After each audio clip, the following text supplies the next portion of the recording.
अग्रवाल और आज मैं आप लोगों को कराऊंगी लीनियर इक्वेशन का एक्सरसाइज 6F। इसके पहले 6E में भी हमने लीनियर इक्वेशन का वर्ड प्रॉब्लम सीखा था जिसमें नंबर से रिलेटेड रेशियो वाला उस टाइप का वर्ड प्रॉब्लम था। इसमें कुछ अलग टाइप के वर्ड प्रॉब्लम है। तो चलिए लेट ना करते हुए वीडियो स्टार्ट करते हैं। और अगर चैनल को आपने सब्सक्राइब नहीं किया तो जाके पहले चैनल को सब्सक्राइब करो, बेल आइकन को प्रेस करो ताकि आने वाली वीडियो की नोटिफिकेशन भी आपको टाइम टू टाइम मिल जाए। तो चलिए वीडियो स्टार्ट करते हैं। देखो मेरा पहला सम क्या है। 5 years ago, age of A was 4 times the age of B. 5 years hence, age of A will be twice the age of B. Find their present age. आपको A और B दो इंसान हैं जिसका अभी क्या एज है ये मुझे नहीं पता। आपको रिलेशन दिया है। क्या रिलेशन दिया है, क्या बोल रहा है कि 5 साल पहले A का एज B के एज से 4 टाइम्स था। 5 साल पहले A का एज क्या था, B का जितना भी एज था 5 साल पहले उससे A का एज 4 टाइम्स था। और आगे आपको क्वेश्चन में बोल दिया है कि 5 साल के बाद A जो है वो B के एज का ट्वाइस हो जाता है। तो आप दोनों का एज निकालो। तो हमेशा कभी भी इस टाइप का क्वेश्चन रहेगा तो हमेशा आप दोनों का प्रेजेंट एज कंसीडर कर लेना। मुझे तो पता नहीं है तो हम दोनों का प्रेजेंट एज कंसीडर कर लेंगे कि A का एज है X और Y का एज B का एज है Y। ठीक है, आप कुछ भी वेरिएबल A B जो भी आपका मन करे प्रेजेंट एज को पहले कंसीडर कर लो। तो let present age of A B X और present age of B B Y। हमने A और B का प्रेजेंट एज कंसीडर कर लिया। अब आपको क्वेश्चन में पहला रिलेशन जो है वो 5 साल पहले का है। तो A का अभी का एज है X ईयर। 5 साल पहले उसका एज कितना होगा, तो अभी है X। 5 साल पहले का अगर हम निकालेंगे तो 5 माइनस करना पड़ेगा। तो बिफोर 5 ईयर, 5 साल पहले A का एज कितना हो जाएगा, जो अभी एज है उसमें से 5 माइनस कर दो यानी X माइनस 5। और B का एज कितना हो जाएगा, Y माइनस 5। फिर 5 साल पहले दोनों का एज ये हो गया।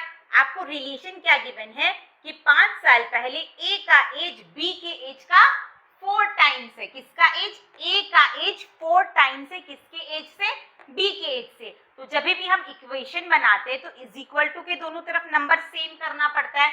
तो अकॉर्डिंग टू प्रॉब्लम आपको क्वेश्चन में गिवन है कि A का एज 4 टाइम्स है, ये ऑलरेडी 4 टाइम्स है। इक्वल करने के लिए हम किसे करेंगे, B को 4 से मल्टीप्लाई कर देंगे तभी ना दोनों बराबर होगा। यानी x minus 5 is equal to 4 into y minus 5। A का एज ऑलरेडी 4 टाइम्स है तो B के एज को भी हमने 4 से मल्टीप्लाई कर दिया। अब दोनों का एज क्या हो गया, बराबर। ये मेरा पहला इक्वेशन बन गया। इसे थोड़ा सा सिंप्लीफाई कर दो तो ये हो गया x minus 5 is equal to 4y minus 20। तो ये हो जाएगा आपका x minus 4y is equal to minus 15। Equation 1 clear, ये हो गया। आगे दूसरा रिलेशन दिया हुआ है, age will be twice after 5 years age will be twice the age of B। अब 5 साल बाद का बोला है तो हमेशा प्रेजेंट से ही कंसीडर करना है। अभी प्रेजेंट एज है X तो 5 साल के बाद कितना हो जाएगा A का एज, X में 5 प्लस हो जाएगा। तो आफ्टर 5 ईयर, 5 साल के बाद A का एज कितना हो जाएगा, A का अभी का एज है X उसमें 5 प्लस हो जाएगा यानी X प्लस 5। और B का एज कितना हो जाएगा, B का अभी का एज है Y उसमें भी 5 प्लस कर दोगे यानी Y प्लस 5। आपको रिलेशन दे दिया है कि 5 साल के बाद A का जो एज आएगा वो B के एज के डबल होगा, B के एज का वो ट्वाइस होगा। तो कौन ट्वाइस है, A का एज। तो आपको किसको ट्वाइस करना पड़ेगा, B को। इस बात का ध्यान रखना कि मुझे इज इक्वल टू के दोनों तरफ वाला जो टर्म है उसे सेम बनाना है। ऑलरेडी मेरा A का एज ट्वाइस है तो हम A को ट्वाइस नहीं करेंगे, हम इक्वल करने के लिए किसे ट्वाइस करेंगे, B के एज को। बस x plus 5 is equal to 2y plus 10 यानी ये हो गया मेरा x minus 2y is equal to 5। Equation 2। दोनों इक्वेशन में देखो x का वेरिएबल मींस x का कोफिशिएंट सेम है, इसमें भी 1 है इसमें भी 1 है तो दोनों को सब्ट्रैक्ट कर दो। x minus 4y is equal to minus 15, x minus 2y is equal to 5। Subtract करोगे,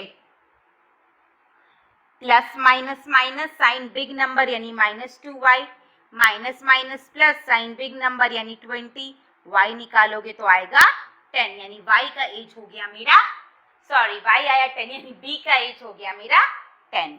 तो b का एज कितना हो गया 10 ईयर।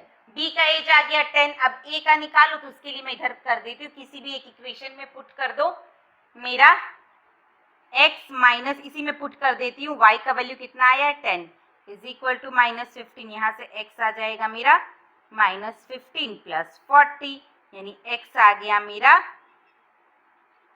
25, यानी a का एज हो गया 25 और b का एज हो गया 10 ईयर। क्लियर। नंबर 3 क्या है, 4 years ago a mother was 4 times as old as her daughter।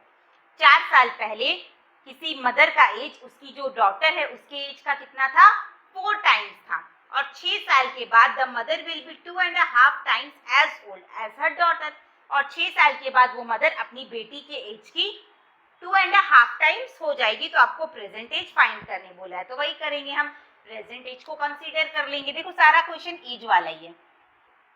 Late present age of mother be x and daughter be y। ठीक है, ये हो गया। आपको कितने साल पहले का रिलेशन बोला है 4 इयर्स पहले का, तो 4 इयर्स बिफोर या फिर 4 इयर्स अगो मदर का एज कितना हो जाएगा, अभी है x, 4 साल पहले x माइनस 4, डॉटर का एज कितना हो जाएगा,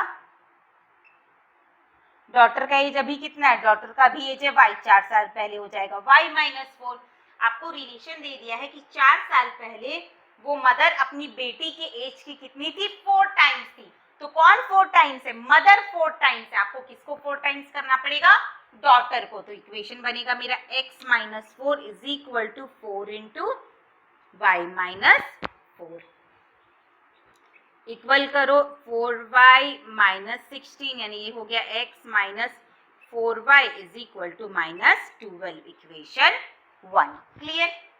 आगे आपको बोल रहा है 6 ईयर लेटर, 6 साल के बाद मदर अपनी बेटी के एज की 2.5 हो जाएगी, टाइम्स हो जाएगी, तो आफ्टर 6 ईयर,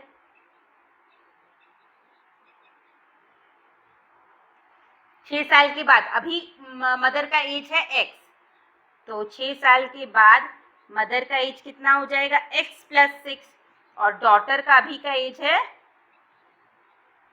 y, 6 साल के बाद हो जाएगा y प्लस 6।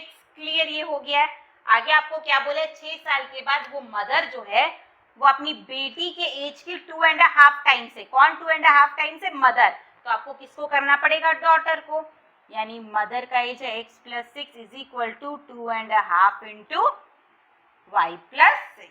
क्लियर।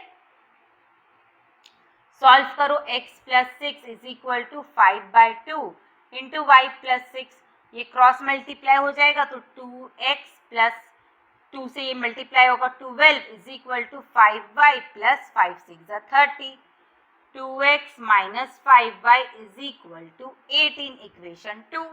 अब देखो सॉल्व करने के लिए आपको क्या करना पड़ेगा, या तो x का कोफिशिएंट सेम करो, चाहे y का, x का ही कर देती हूँ, उसके लिए मुझे इस इक्वेशन को 2 से मल्टीप्लाई करना पड़ेगा। तो मेरा हो गया सॉल्विंग इक्वेशन 1 एंड 2, इसे 2 से मल्टीप्लाई करूंगी तो 2x minus 8y is equal to 24, ये है मेरा 2x minus 5y is equal to 18, subtract करोगे साइन चेंज होगा, माइनस प्लस माइनस, ये माइनस 24 होगा, मैंने प्लस लिख दिया था by mistake, plus minus minus, तो यह है आपका minus 3y, minus minus plus, sign big number minus का, 8 और 4 12, 2 1 3 1 4, यहाँ से मैं y निकालूंगी तो कितना आ जाएगा, y आ जाएगा मेरा 14। ठीक है, y आ गया मेरा 14, यानी डॉटर का एज आ गया मेरा 14। आपको मदर का एज निकालना है, तो कोई भी एक इक्वेशन में पुट कर दो, पुटिंग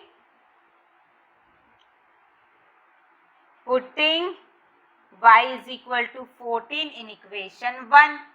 इक्वेशन 1 क्या है मेरा, x minus 4y is equal to minus 12, तो x आ जाएगा मेरा -12 प्लस 14 4 ज़ा 56, तो x आ गया मेरा 6 में से 2 माइनस करोगे 4, 5 में से 1 माइनस करोगे 4, 44। क्लियर। तो मदर का एज है अभी का प्रेजेंट एज, मदर का प्रेजेंट एज है 44 इयर्स और डॉटर का प्रेजेंट एज है 14 इयर्स। क्लियर। नंबर 4 क्या है? The age of a man is twice the sum of the ages of his two children. एक आदमी का एज उसके जो दो बच्चे हैं उन दोनों बच्चे के एज के सम का ट्वाइस है। ठीक है। After 20 years his age will be equal to the sum of the ages of his children at the time. Find the present age of men. बोला 20 साल के बाद उसका जो एज है वो उसके बच्चे के एज के जो सम है उसके बराबर हो जाएगा। तो आप बताओ कि अभी प्रेजेंट एज उस आदमी का क्या है। तो पहले प्रेजेंट एज कंसीडर कर लो। Let present age of man be X. देखो मैन का तो हमने एक्स कंसीडर कर लिया। अब यहाँ पे दो बच्चे हैं और आपको रिलेशन दिया है कि दो बच्चे के एज का सम का। आपको अलग अलग दोनों बच्चों का एज नहीं पूछा है, आपको मिला के दोनों बच्चे का जो एज का सम होता है उसके साथ रिलेशन है। तो मैं क्या करूंगी, मैं दोनों बच्चों के एज के सम को कंसीडर कर लूंगी कितना होता है। अलग अलग आप अगर दोनों बच्चे के एज को कंसीडर करोगे तो आपका 3 वेरिएबल हो जाएगा और 3 वेरिएबल को आप 2 इक्वेशन से सॉल्व नहीं कर सकते। 3 वेरिएबल को सॉल्व करने के लिए आपका 3 इक्वेशन होना जरूरी है। तो आप क्या करो, आप लेट कर लो, let sum of the ages of his son be y। हमने दोनों बच्चे के एज का सम कंसीडर कर लिया y। आपको आगे क्या बोला है कि उस आदमी का एज उसके दोनों बच्चों के एज के सम का ट्वाइस है। तो ट्वाइस कौन है? आदमी का एज। तो आपको किसे ट्वाइस करना पड़ेगा इक्वेशन बनाने के लिए? उनके बच्चों के एज के सम को, यानी x इज इक्वल टू, ये तो मेरा ट्वाइस है ही, मैं y को ट्वाइस कर दूंगी, यानी हो गया 2y। ये हो गया मेरा पहला इक्वेशन। दूसरा आपको बोला गया है आफ्टर 20 इयर्स। तो पहले 20 साल के बाद देखो क्या होता है। आफ्टर 20 इयर्स, 20 साल के बाद मैन का एज कितना हो जाएगा? इसमें 20 प्लस हो जाएगा और बच्चों के एज का सम कितना हो जाएगा? तो आप बोलोगे इसमें भी 20 प्लस हो जाएगा, पर इसमें 20 प्लस नहीं होगा, इसमें 40 प्लस होगा। क्यों? क्योंकि y जो है उसमें मेरे दो बच्चों का एज है। पहले बच्चे का एज भी 20 साल बढ़ेगा और दूसरे बच्चे का एज भी 20 साल बढ़ेगा, यानी ये हो जाएगा y प्लस 20 प्लस 20। तो सन्स एज कितना हो जाएगा?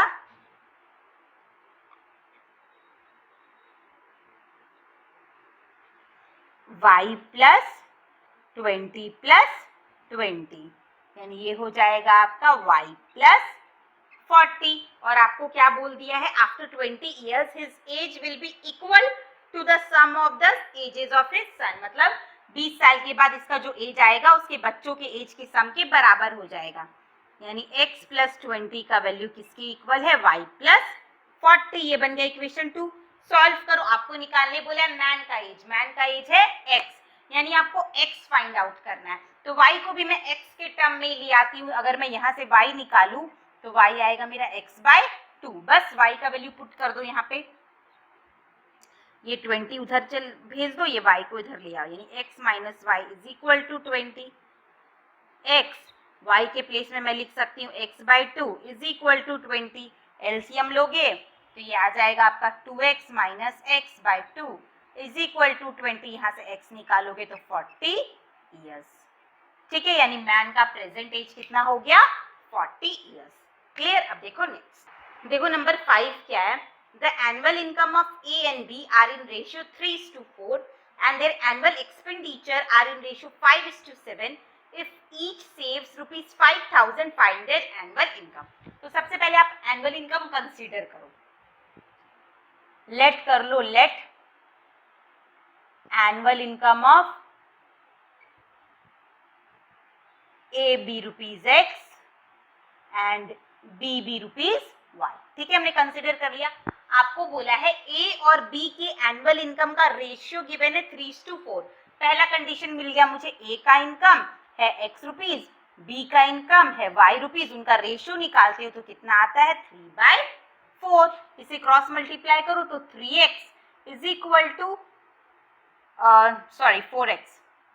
4x is equal to 3y, यानी 4x minus 3y is equal to 0। ये हो गया मेरा पहला इक्वेशन 1।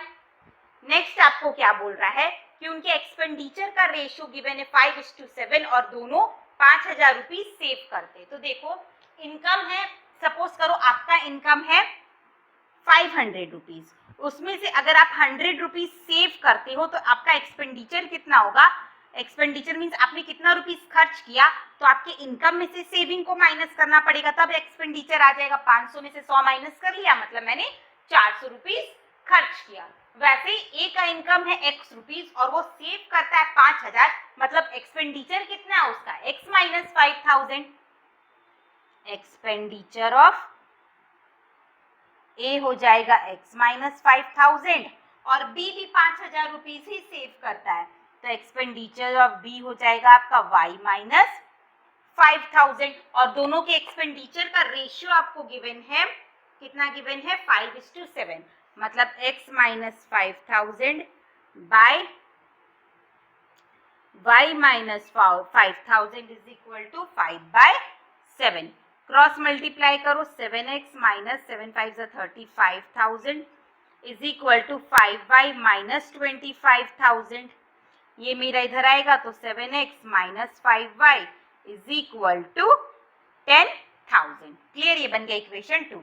दोनों को हम सॉल्व करेंगे तो देखो y को इक्वल कर दो, इसे y, इसमें y है 3, इसमें है 5, कॉमन मल्टीपल होता है 15, यानी इसे आपको मल्टीप्लाई करना पड़ेगा 5 से, इसे आपको मल्टीप्लाई करना पड़ेगा 3 से। 5 4 20, x minus 5 3 15, y is equal to 0। Equation को 3 से मल्टीप्लाई करो तो 21x minus 3 5 15, y is equal to 30,000। Minus करोगे तो साइन चेंज हो जाएगा, तो ये आया मेरा minus x is equal to minus 30,000, तो x आया मेरा 30,000। क्लियर? x आ गया मेरा 30,000। यहाँ पुट करके y निकाल लो, 4 into 30,000 is equal to 3y, यानी 12,000 इज इक्वल टू 3y, तो y हो जाएगा मेरा 12,000 बोली, सॉरी 1,20,000, 1,20,000 बाय 3, यानी 40,000। देखो नंबर 6 क्या है? In an examination, the ratio of passes to failures was 4:1. Had 30 less appeared and 20 less passed, the ratio of passes to failure would have been 5:1. Find the number of students who appeared for the exam. आपको निकालने बोला कि कितने बच्चे ने exam दिया, but आप consider करो कि कितने बच्चे पास हुए और कितने बच्चे फेल हुए। अगर पास और फेल दोनों को हम प्लस कर देंगे तो वही तो टोटल बच्चे हो जाएंगे जिन्होंने एग्जाम दिया। तो कंसीडर करो नंबर 6, सपोज या let number of pass student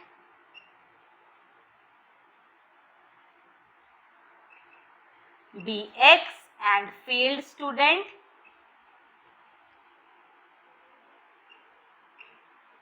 B y। Clear? x बच्चे पास हुए और y बच्चे फेल हुए और उनके बीच का रेशियो गिवन है 4:1। तो पहला इक्वेशन बन गया, x बच्चे पास हुए हैं, y बच्चे फेल हुए, जिनका रेशियो निकालने से आता है 4:1। क्रॉस मल्टीप्लाई करेंगे तो x is equal to 4y, यानी x minus 4y is equal to 0। Equation 1। आगे क्या बोल रहा है? Had 30 less appeared। अब एग्जाम हो रहा है तो इसमें पहले जितने बच्चों ने एग्जाम दिया था, इस बार 30 बच्चे कम एग्जाम दे रहे हैं। तो देखो टोटल बच्चे जो पास हुए थे वो थे x, जो बच्चे फेल हुए थे वो थे y, मतलब टोटल कितने बच्चों ने एग्जाम दिया था? x plus y। पास वाले और फेल वाले को प्लस करने से ही तो टोटल बच्चे आएंगे, यानी टोटल स्टूडेंट हो जाएगा मेरा x प्लस वाई। बट इस बार x प्लस वाई बच्चों ने एग्जाम नहीं दिया, 30 बच्चों ने कम एग्जाम दिया। तो इस बार कितने बच्चों ने एग्जाम दिया? x plus Y minus 30। In second case करके लिख लो, in second case number of students, इस केस में नंबर ऑफ स्टूडेंट हो जाएगा x plus Y minus 30, clear, या फिर x plus Y minus 30, clear. आगे आपको क्या बोल रहा है, 30 बच्चों ने कम एग्जाम दिया एंड 20 लेस पास। पिछले बार जितने बच्चे पास हुए थे इस बार उससे 20 बच्चे कम पास हुए। पिछले बार कितने बच्चे पास हुए थे x, तो इस बार कितने बच्चे पास हुए हैं, number of student pass,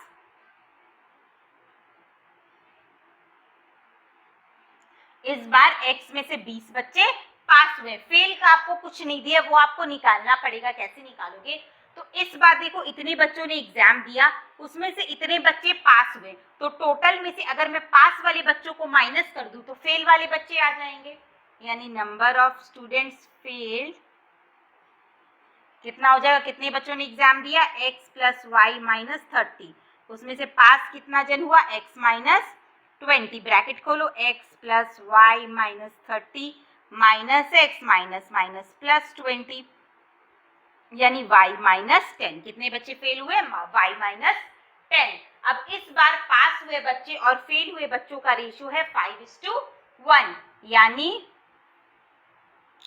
x minus 20 by y minus 10 का रेशियो है 5/1, क्रॉस मल्टीप्लाई करो, x minus 20 is equal to 5y minus 50, यानी x minus 5y is equal to minus 30, equation 2। अब इक्वेशन 1 और इक्वेशन 2 को आपको सॉल्व करना है। देखो यहाँ x का वैल्यू मेरा निकला हुआ है 4y, मैं यहाँ पुट कर दूंगी, तो मैं किधर इरेज करूं, मैं इधर का थोड़ा इरेज कर देती हूँ, ठीक है। x का वैल्यू है आपका 4y, बस इतना याद रखना। Putting x is equal to 4y in equation 2, equation 2 में x की जगह 4y पुट कर दो, तो 4y minus 5y is equal to हो जाएगा माइनस 30, माइनस y हो जाएगा माइनस 30, y आ जाएगा मेरा 30, क्लियर, y आ गया मेरा 30, तो यहाँ से आप x निकाल सकते हो। कैसे निकालोगे, तो x का वैल्यू कितना है, 4 इंटू वाई, x है आपका 4 इंटू वाई, यानी x हो जाएगा 4 इंटू 30, यानी 120। तो नंबर ऑफ आपको निकालने बोला है, find the total number of students, number of failed student है 30, नंबर ऑफ पास स्टूडेंट है 120, तो टोटल स्टूडेंट्स कितने हो गए, दोनों को प्लस कर दो, 120 प्लस 30 यानी कि 150, क्लियर। तो देखो नेक्स्ट नंबर 7 क्या है, A and B both have some pencils. If A gives 10 pencils to B, then B will have twice as many as A. A और B दोनों के पास कुछ पेंसिल है, अगर A अपने में से 10 पेंसिल B को दे देता है, तो B के पास A का पेंसिल का ट्वाइस हो जाता है। A के पास सपोज करो अगर 5 है, तो B के बाद 10 हो जाता है। And if B gives 10 pencil to A, और सेकेंड कंडीशन हमको दिया है कि अगर D अपने में से 10 पेंसिल A को दे देता है, then they will have the same number of pencils, तब दोनों के पेंसिल्स का नंबर सेम हो जाता है। How many pencils does they each have? तो सबसे पहले हम लेट कर लेते कि किसके पास कितना पेंसिल है, लेट करो, let A has X pencils and B has Y pencils, clear. ये हमने लेट कर लिया कि ए के पास एक्स पेंसिल्स है, बी के पास वाई पेंसिल्स है। पहला कंडीशन क्या है कि ए अपने में से 10 पेंसिल बी को देता है। ए के पास टोटल एक्स पेंसिल है, अगर वो उसमें से 10 पेंसिल बी को दे देगा तो ए के पास कितना पेंसिल बचेगा, एक्स माइनस 10, क्लियर। आगे क्या बोल रहा है, then B have twice as many as A, तो बी के पास ए का ट्वाइस हो जाता है। पहले B के पास Y पेंसिल था, जब 10 पेंसिल्स A ने B को दे दिया तब B के पास कितना हो गया, Y प्लस 10। पहले A के पास था X पेंसिल, उसने क्या किया, 10 पेंसिल B को दे दिया, तब A के पास बचा X माइनस 10, और पहले B के पास था Y पेंसिल, जब A ने उसे 10 पेंसिल दे दिया तो B के पास कितना हो गया, Y प्लस 10। तो कंडीशन आपको क्या बोल रहा है, ऐसा करने पे क्या होता है, B का पेंसिल A के पेंसिल से ट्वाइस हो जाता है। ये पेंसिल ये है बी का पेंसिल और ये है ए का पेंसिल। बी का पेंसिल किसके पेंसिल से ट्वाइस है? ए के पेंसिल से, मतलब ये ट्वाइस है, तो इक्वल करने के लिए मुझे ए के पेंसिल को क्या करना पड़ेगा? ट्वाइस। क्लियर, समझ में आया? मैं एक बार और बताती हूँ। ए के पास एक्स पेंसिल था, बी के पास वाई पेंसिल था। क्लियर, ए ने 10 पेंसिल बी को दे दिया, तो ए के पास कितना बचा? x minus 10। और जब 10 पेंसिल बी को मिल गया तो बी के पास कितना हो गया? y प्लस 10, 10 एक्स्ट्रा इसको मिल गया। अब इसका जो पेंसिल का नंबर है वो इसके पेंसिल के नंबर का डबल है। बी का पेंसिल का नंबर ए के पेंसिल के नंबर का डबल है, तो इक्वल करने के लिए मुझे LHS और RHS को दोनों सेम करना पड़ता है। ये डबल है तो इक्वल करने के लिए मैं ए के पेंसिल को 2 से मल्टीप्लाई कर दूंगी तो ये भी डबल हो जाएगा। क्लियर, तो इसे मल्टीप्लाई करो, ये हो गया मेरा 2x minus 20 is equal to y plus 10, यानी 2x माइनस वाई, ये 20 इधर जाएगा तो कितना हो जाएगा? 30। ये हो गया हमारा इक्वेशन 1। क्लियर, ये हो गया हमारा इक्वेशन 1। अब देखो नेक्स्ट क्या है। नेक्स्ट मुझे बोला है if B gives 10 pencil to A। अब B A को 10 पेंसिल देता है, तो अब ये आप ये मत सोचना कि B के पास अब y प्लस 10 है उसमें से मैं 10 दे दूंगी। अब ये कंडीशन कुछ नहीं है, अब एकदम स्टार्टिंग से बनाना है। फिर से सपोज करना है कि A के पास मेरा x है और B के पास y पेंसिल है। ठीक है, इसमें अब आगे आपको प्रोसीड नहीं करना, ये आपका यहीं पे फिनिश हो गया। सेकेंड कंडीशन आपको फिर से जो आपने लेट किया था उस पे लगाना है। हमने लेट किया था ए के पास x पेंसिल और बी के पास y पेंसिल, तो इसमें मुझे सेकंड कंडीशन लगाना है। इस कंडीशन में क्या बोला है कि अगर b 10 पेंसिल y को दे देता है, सॉरी b 10 पेंसिल a को दे देता है, तो b अगर 10 पेंसिल a को दे देगा तो b के पास कितना बचेगा? b के पास था y पेंसिल, 10 पेंसिल उसने दे दिया तो y माइनस 10, और b ने 10 पेंसिल किसको दिया? a को। a के पास पहले था x पेंसिल, 10 मिल जाने के बाद a के पास कितना हो गया? x plus 10। ऐसा करने पे दोनों के पेंसिल का नंबर इक्वल हो जाता है, मतलब ये ऑलरेडी दोनों इक्वल है, अब आपको कुछ बैलेंस करने का दरकार नहीं है। तो ये 10 उधर भेजो, x को इधर लाओ, y minus x is equal to 20। ये बन गया मेरा इक्वेशन 2। क्लियर, इक्वेशन 1 हो गया, इक्वेशन 2 हो गया। सॉल्व करो तो देखो दोनों में आपका y सेम है, 2x minus y is equal to 30 और माइनस एक्स, मैं पहले x को लिख देती हूँ फिर y को, तो ये ऐसे बन जाएगा minus x plus y is equal to 20। ये मेरा ऐड होगा तो ये कैंसिल हो गया, ये आया x, x is equal to 50। x का वैल्यू आया 50। x किसका पेंसिल था? a का, तो a के पास कितना पेंसिल हो गया? 50 पेंसिल्स। अब b का निकालना है तो कोई भी एक इक्वेशन में पुट कर दो, आपके b का आ जाएगा। Putting x is equal to 50 in equation 2, equation 2 में ही पुट कर दो, तो ये है मेरा y minus x is equal to 20, यानी y is equal to 20 plus 50, तो y के पास कितना पेंसिल है? 70। क्लियर, देखो नंबर 9। नंबर 9 क्या है? 2 articles A and B are sold for rupees 1167, making 5% profit on A and 7% profit on B। 2 article है A और B। A पे अगर आप 5% का प्रॉफिट ले रहे हो और B पर अगर 7% का प्रॉफिट ले रहे हो, तो दोनों के जो सेलिंग प्राइस है उसका सम आता है 1167। अब कंडीशन को चेंज कर दिया गया, अब उल्टा कर दिया गया है। अगर A पे 7% का प्रॉफिट लिया जाए और B पे 5% का प्रॉफिट लिया जाए, तब उनके सेलिंग प्राइस का सम आता है 1165। तो आपको पूछा है कि बताओ दोनों का कॉस्ट प्राइस कितना होगा, तो हम लेट कर लेंगे। Let CP of article A be rupees X and B be rupees Y। Clear, A का कॉस्ट प्राइस है X और B का कॉस्ट प्राइस है Y। अब पहले कंडीशन में A में कितना का प्रॉफिट लेना है? 5% का, तो प्रॉफिट हमेशा कॉस्ट प्राइस पे होता है, तो पहले लिखो फर्स्ट कंडीशन। फर्स्ट कंडीशन में A पे प्रॉफिट बोला गया 5% का, तो प्रॉफिट ऑन A पे कितना प्रॉफिट लिया गया है? X का 5%, यानी कितना हो गया? 5x बाय 100, इतना का प्रॉफिट लिया गया है, तो सेलिंग प्राइस ऑफ A कितना हो जाएगा? उसका कॉस्ट जब भी मेरा प्रॉफिट होता है तो कॉस्ट प्राइस में प्रॉफिट को प्लस करने से मेरा सेलिंग प्राइस आता है, कॉस्ट प्राइस है ए का x रुपीज और प्रॉफिट हुआ है 5x/100, यानी ए का सेलिंग प्राइस हो जाएगा, इसका एलसीएम लोगे तो ये आ जाएगा 105x/100। क्लियर, ये हुआ ए का। अब बी पे कितना का प्रॉफिट लिया गया है, बी पे प्रॉफिट लिया गया है आपका 7% का, तो यानी y का 7% हो गया मेरा 7y/100। तो अब y का सेलिंग प्राइस निकालो, सेलिंग प्राइस ऑफ y बोल रही हूँ, सॉरी b का सेलिंग प्राइस निकालो, तो b का कॉस्ट प्राइस है y रुपीज और उसमें 7y/100 का प्रॉफिट होता है, यानी प्लस कर देंगे y प्लस 7y/100, तो ये आ जाएगा मेरा 107/100। और दोनों के सेलिंग प्राइस का सम मुझे गिवन है, क्या गिवन है, 105x/100 plus 107y/100 is equal to given है कितना था 1167। यहाँ से एलसीएम ले लोगे तो 105x plus 107y is equal to 1167 into 100। This is the first equation. Clear.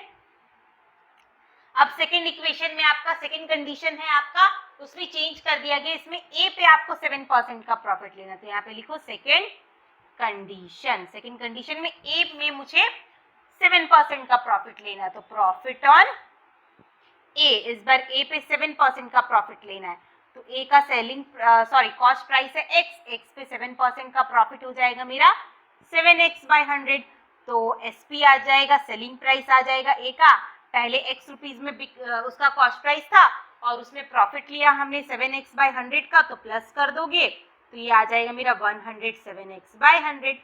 और इस बार y पे मुझे प्रॉफिट लेना, y बोल रही हूँ बार बार मैं, सॉरी, b पे प्रॉफिट ऑन b पे प्रॉफिट लेना है मुझे 5% का, b का कॉस्ट प्राइस है y पे 5% का प्रॉफिट लेना है, तो ये हो जाएगा मेरा 5y/100, तो b का सेलिंग प्राइस हो जाएगा y प्लस 5y/100 यानी 105y/100।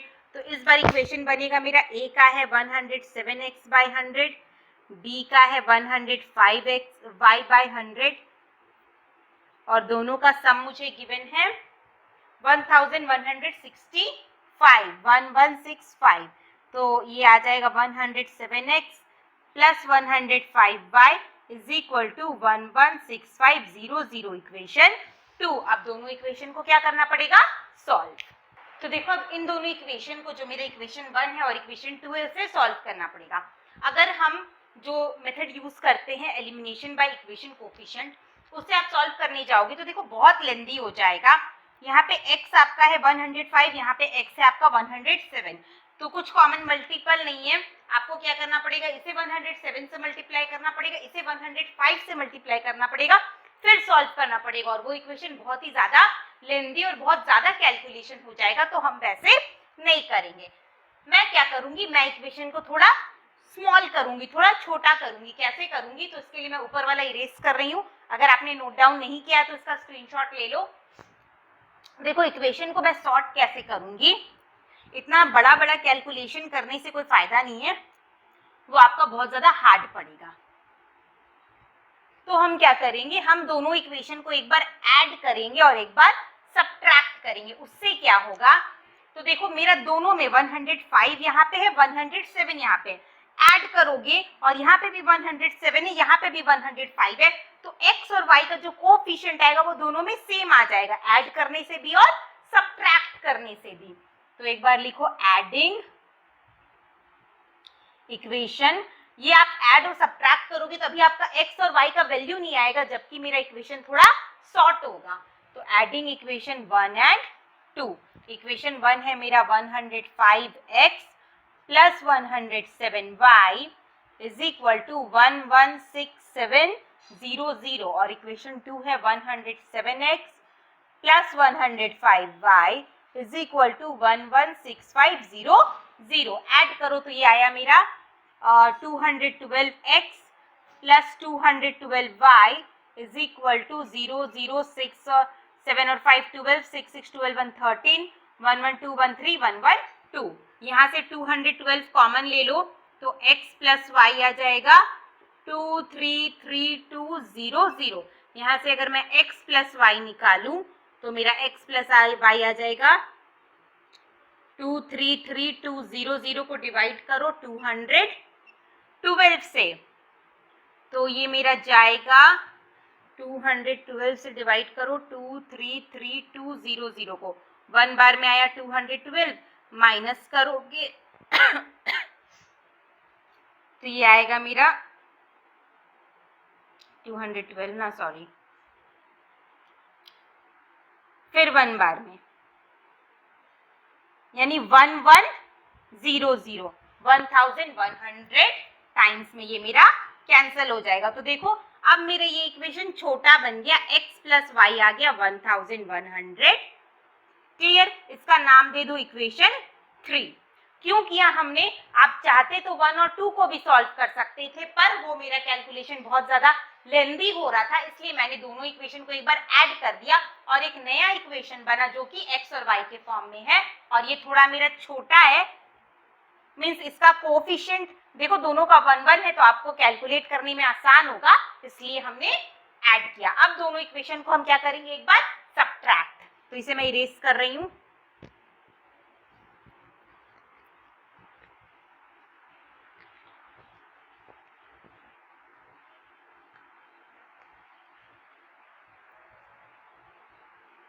यहां कर देती हूं सब्ट्रैक्टिंग इक्वेशन 1 एंड 2। तो 1 है मेरा, 2 में से माइनस करो, चाहे 1 में से किसी से भी कर लो, 105x plus 107y is equal to 116700। इसमें से आपको माइनस करना है 107x plus 105y is equal to 116500। तो देखो ये आएगा मेरा, माइनस करोगे तो ये आएगा -2x, ये आएगा +2y इज इक्वल टू, ये माइनस होगा तो आएगा आपका 200। यहां से भी कॉमन ले लोगे -2 तो हो जाएगा आपका 2 ही कॉमन ले लो। इसे मैं थोड़ा उलट के लिख देती हूँ, 2y minus 2x is equal to 200। यहाँ से अगर मैं 2 कॉमन ले लेती हूँ तो y माइनस x आ जाएगा मेरा 100। अब देखो ये दोनों इक्वेशन कितना छोटा हो गया। अब इसे मैं आसानी से सॉल्व कर सकती हूँ। अब मैं इक्वेशन 3 और इक्वेशन 4 को सॉल्व करूंगी। ये थोड़ा सा प्रोसेस लेंदी हुआ, पर आपका कैलकुलेशन तो इजी हुआ, उसमें आपका कैलकुलेशन में ही सारा टाइम वेस्ट हो जाता। एडिंग इक्वेशन 3 एंड 4, 3 और 4 को अगर ऐड करोगे तो x प्लस वाई मुझे गिवन है 1100 और माइनस एक्स प्लस वाई मुझे गिवन है 100। ऐड करोगे तो ये कैंसिल हो जाएगा, 2y आ जाएगा मेरा 1200, यानी y निकालूंगी तो आएगा मेरा 600। क्लियर? y का वैल्यू पुट कर दो, putting y is equal to 600 in equation 3, तो x आ जाएगा मेरा 1100 माइनस 600 यानी 500। तो पहला आर्टिकल ए का कॉस्ट है 500 और आर्टिकल बी का कॉस्ट है 600। क्लियर? तो देखो नंबर 10 क्या है, Pooja and Ritu can do a piece of work in 17 1/7 days if one day work of Pooja be 3/4 of one day work of Ritu, find in how many days each will do the work alone। ठीक है, आपको बोल दिया गया है कि पूजा और रितु अगर मिलके किसी काम को करते हैं तो वो काम हो जाता है 17 1/7 days में, और अगर पूजा अकेले जो एक दिन का काम है पूजा का वर्क जो करती है वो रितु के एक दिन के वर्क का 3/4 है। तो बताओ दोनों अगर अकेले अकेले उस काम को कंप्लीट करेंगे तो कितना टाइम लगेगा। तो पहले मैं लेट कर लेती हूँ कि अगर दोनों अकेले अकेले करेंगे तो कितना टाइम लगेगा। Let Pooja will do work in x days and Ritu in y days। Clear? Pooja को x डे का टाइम लगता है उस वर्क को कंप्लीट करने में और रितु को y डे का, और टोटल वर्क हमेशा हम लेते हैं 1। अगर पूजा x डे में 1 वर्क करती है तो 1 डे में कितना वर्क करेगी, 1/x। आपको पहले दोनों का एक दिन का वर्क निकालना पड़ेगा। तो वर्क डन बाय पूजा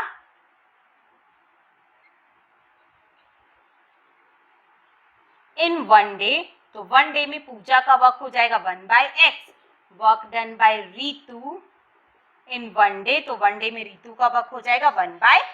और मुझे रिलेशन गिवन है कि पूजा का 1 डे का वर्क जो है वो रीतू के वर्क का 3/4 है। पूजा का वर्क 3/4 है रीतू के वर्क का, यानी ये 3/4 है। इक्वल करने के लिए मुझे रीतू के वर्क को 3/4 करना पड़ेगा, यानी 1/x is equal to 3/4 into 1/y। तो ये हो गया मेरा, क्रॉस मल्टीप्लाई करो, 3x is equal to 4y। ये हुआ मेरा इक्वेशन 1। आगे आपको क्या बोल रहा है कि दोनों मिल के उस काम को करते हैं 17 1/7 डेज में। बोथ कैन डू वर्क इन कितना दिन में, 17 1/7 डेज, यानी आ जाएगा 120/7 डेज। दोनों मिलके 120/7 डेज में पूरे वर्क को कंप्लीट करते, यानी 1 वर्क को कंप्लीट करते। तो दोनों एक दिन में कितना वर्क करते होंगे, work done by both in 1 day. 1 day का वर्क निकालने के लिए हमेशा वैसे ही करना पड़ता है, टोटल वर्क को नंबर ऑफ डेज से डिवाइड, 120/7 यानी आ जाएगा 7/120। अब देखो, आपको पूजा के एक दिन का वर्क पता है 1/x, रीतू के एक दिन का वर्क पता है 1/y, दोनों के मिलाकर दोनों के एक दिन का वर्क भी पता है 7/120। This is the equation 2। इसका एलसीएम लो तो ये आएगा मेरा x plus y is equal to 7/120। तो ये आ गया मेरा x plus y is equal to x y into 7/120। अब मैं क्या करती हूँ, यहाँ से ये देखो, मेरा सब्स्टिट्यूशन मेथड से ये इजीली सॉल्व होगा। तो मैं यहाँ से x निकालती हूँ, x आएगा मेरा 4y/3 और x का वैल्यू यहाँ पे पुट कर देती हूँ। ठीक है, तो उसके लिए मुझे ऊपर थोड़ा इरेज करना पड़ेगा।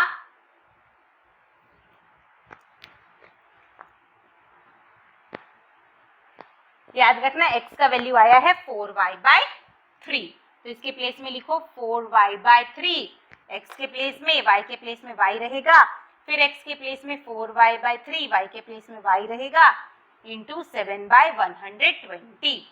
कट करो, 4 1 जा 4, 4 3 जा 12, 4y/3 plus y is equal to आया मेरा 7y²/90। ये मैं अगर एलसीएम लेती हूँ तो ये आएगा मेरा 4y plus 3y is equal to 7y²/90, यानी ये आ गया मेरा